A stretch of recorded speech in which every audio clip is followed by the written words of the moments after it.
What's up everyone? Today I want to answer the question, what should my training look like once gyms reopen? Should I max out on day one when I get back to the gym?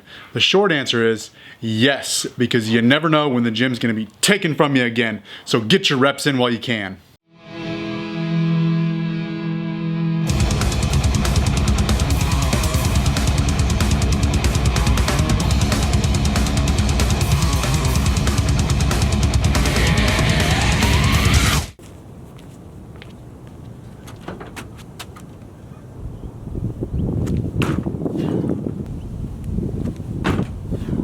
Took some weight out of this.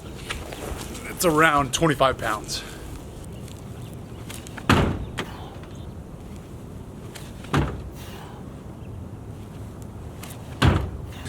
These are about 2.5 pounds each. It's so tactical.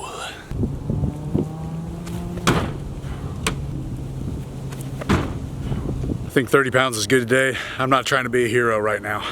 I'm also not trying to land in an extremely deep squat position, although I think I am on some of these reps. I'm trying to land a little bit higher squat position so that this doesn't just become how high can I pull my knees up. I actually want to jump higher even with the vest on. So this discussion of what should training look like once you return to the gym was answered on a video on Omar Isof's channel. Me, Bryce Krawcheck, Omar Isof, Silent Mike, and Johnny Candido all discussed this, so you can get a more in-depth answer than I'm going to give in this video.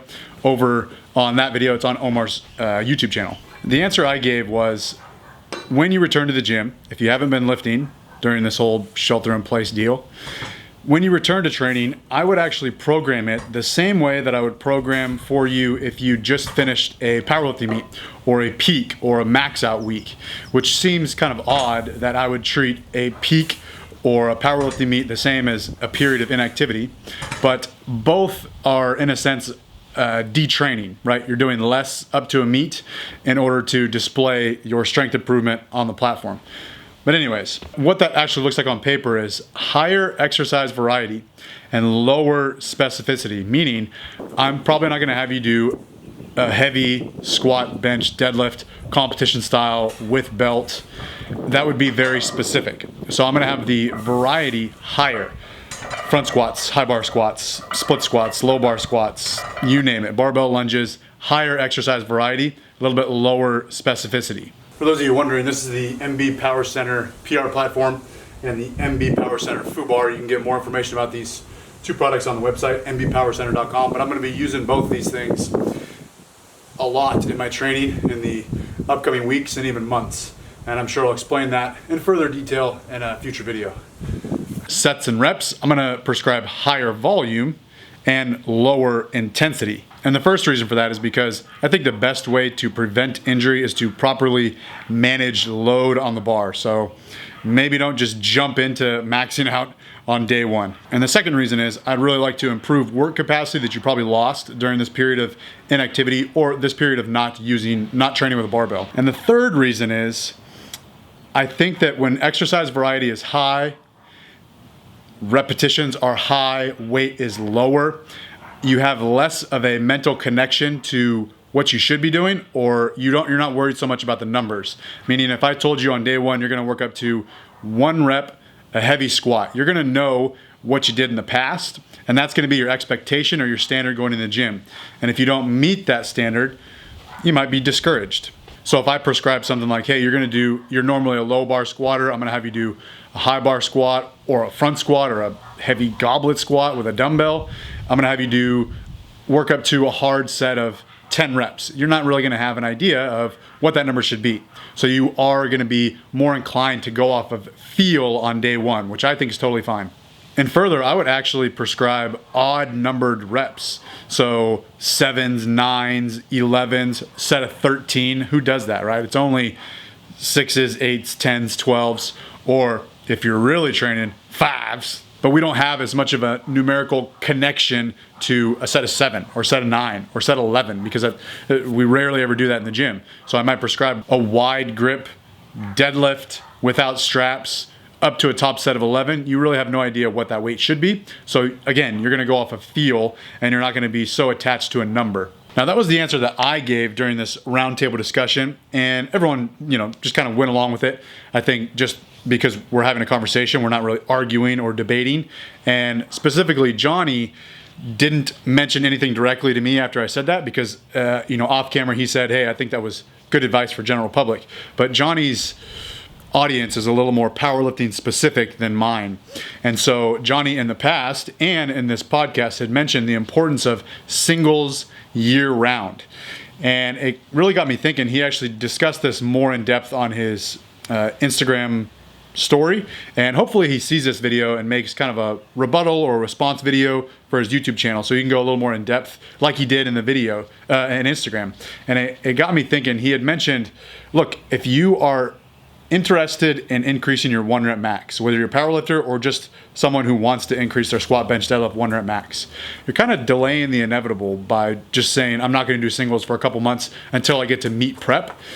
And he, in his anecdotal experience, has said that that's one thing that has contributed to his recent success and his huge increase in his powerlifting total is doing singles year round. And it really got me thinking and kind of questioning what I've been doing for myself and my clients for the past couple of years. Maybe it is a good idea just to hit a single in the gym on week 1. Now, I don't suggest maxing out. That was just kind of a catchy title for YouTube.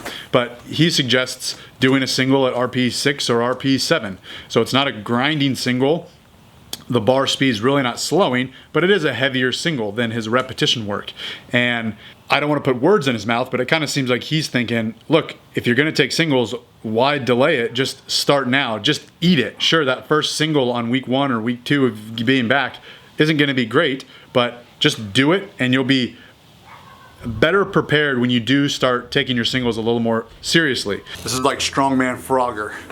Now, I will say I think that it takes a mature lifter to just eat a crappy single in terms of numbers and move on from it.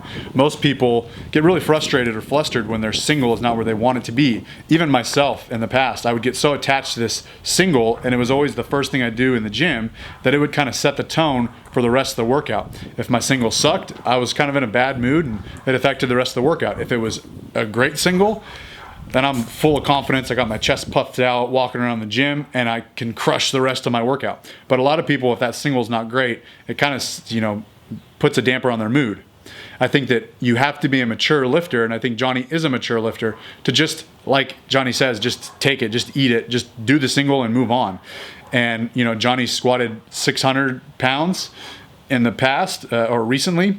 And, I think he's the type of lifter, he's been doing it long enough that he could come in on day 1 and squat 440, squat 450, far under his best, but be okay with it and say, hey, that's fine. I'm happy with how it moved. I'm going to build on this in the next several weeks, several months. So I realize this video is kind of just a conversational piece. I'm just talking out loud. I can't actually have a conversation with Johnny right now. But again, hopefully maybe he sees this video and makes a response. Who knows if he has time for a YouTube video. But I'd like to know your thoughts on singles. Are you the type of individual who's really attached to your singles and you kind of put it off or delay it until you absolutely need to, like a meet prep? Or do you think that singles should be done year round like Johnny talks about? I think the answer for me would be no, you shouldn't max out on week 1. As far as taking singles, I really think that it depends on your goals. Are you wanting to get better at the bench, squat, deadlift 1 rep max? Or are you just wanting some hypertrophy goals and bodybuilding type stuff? Are you trying to lose some weight? Are you trying to gain some weight? What are you trying to get out of your training? And I think that will guide your decision to when you should start doing singles. That's it. Thanks for watching, and always remember, train on time.